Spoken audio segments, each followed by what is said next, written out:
again, this is Coach Lyndon Romano.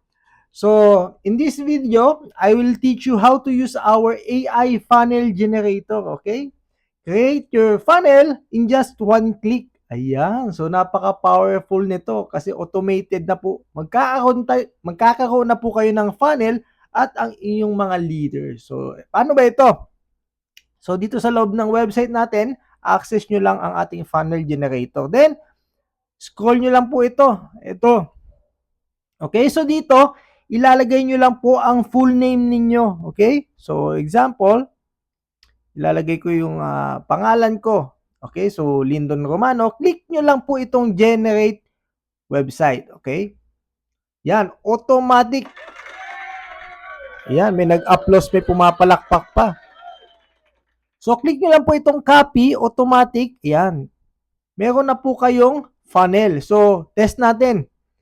So, right-click natin, paste. Ayan. Ayan. As you can see, andyan na po ang ating instant funnel. Okay, so paano nyo malalaman na sa inyo na yung funnel? Ito dito nyo po makikita. Welcome to the website of Lyndon Romano. So, example, gagawa naman natin ang ating leaders. Kunyari, si Juan de la Cruz. Juan de la Cruz. Ayan. So, click lang natin itong generate website. Ayan. So,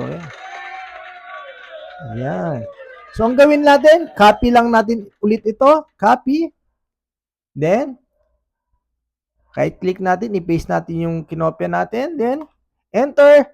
Then, instant po. Ayan. Welcome to the website of Juan de la Cruz. Just imagine gaano ka-powerful ang ating one-click banner generator. Okay, so ito na po yung ating funnel. Okay, so lahat po ng leaders ninyo magkakaroon na po ng sarili nilang funnel. Okay, so napakaganda po ng ating automated system. Pero ito tandaan nyo lang ang important rules, okay? To avoid getting blocked, banned, or restricted. So ito yung rules, tandaan nyo po what to do, okay? Siyempre, isave nyo po ang inyong funnel. Okay? Yung link, ito yung kinapin nyo po dito.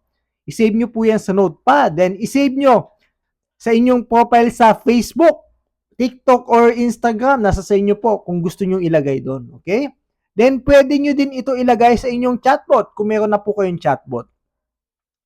Pwede mo ito isama sa iyong social media post. Okay? Tulad ng Facebook, TikTok, at etc. Okay? Pero, wag nyo po ito ipopost mga 3 times, 4 times a day sa inyong profile. Wag po. Okay? So, I suggest 1 times a day lang. Isang beses sa isang araw nyo lang ito ipopost sa inyong Facebook profile. Okay? Wag sunod-sunod. Hindi po pwede. Kasi mababan po yung account nyo. Okay? Kung ikaw ay nagfe-Facebook ads, magagamit nyo ito. Ito best practice. I-send lang ang inyong funnel link sa interested prospects. Okay? Kung merong mga prospects po na nag-how sa inyong mga post, dun nyo lang po isi-send. Okay? So, what not to do? Ano ba yung dapat hindi mo ginagawa? Okay? Huwag i-send ang inyong funnel link sa napakaraming tao ng mabilisan. Okay? Kunyari, isi-send mo sa mga messenger nila. Ayan, huwag i-send sa napakaraming tao sa messenger. Huwag po. Kasi mababan po yung account nyo, ma-restrict, sayang naman po. Okay? Kasi karamihan sa atin, gusto nila hataw, isi-send lahat ng funnel link nila sa lahat ng group chat nila. Huwag nyo pong gagawin yon kasi ma-restrict or mababan po yung account nyo. Ingat po tayo, okay? Then, huwag po i-post sa social media ng doble-doble yung link. Kunyari, nakalagay isa sa ibabaw at baba, pangatlo yung links nyo, wag po. Kasi mababan din po yung inyong account. Mare-restrict po. So, iwasan mang spam. Yan. Ibig sabihin, wag mo ito isend sa lahat ng iyong Facebook groups. Okay? Group chat, Facebook pages, at FB groups. Okay? So, iwasan po natin isend ng napakadaming beses ito. Okay? So, gagamitin mo lang po ito pag meron pong nag-inquire sa inyo. Okay? Doon sa messenger, doon nyo na lang po isend para mas safe.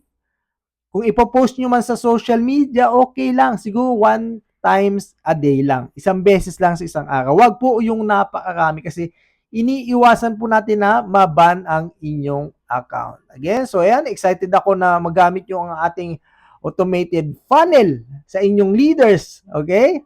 So again, thank you and God bless.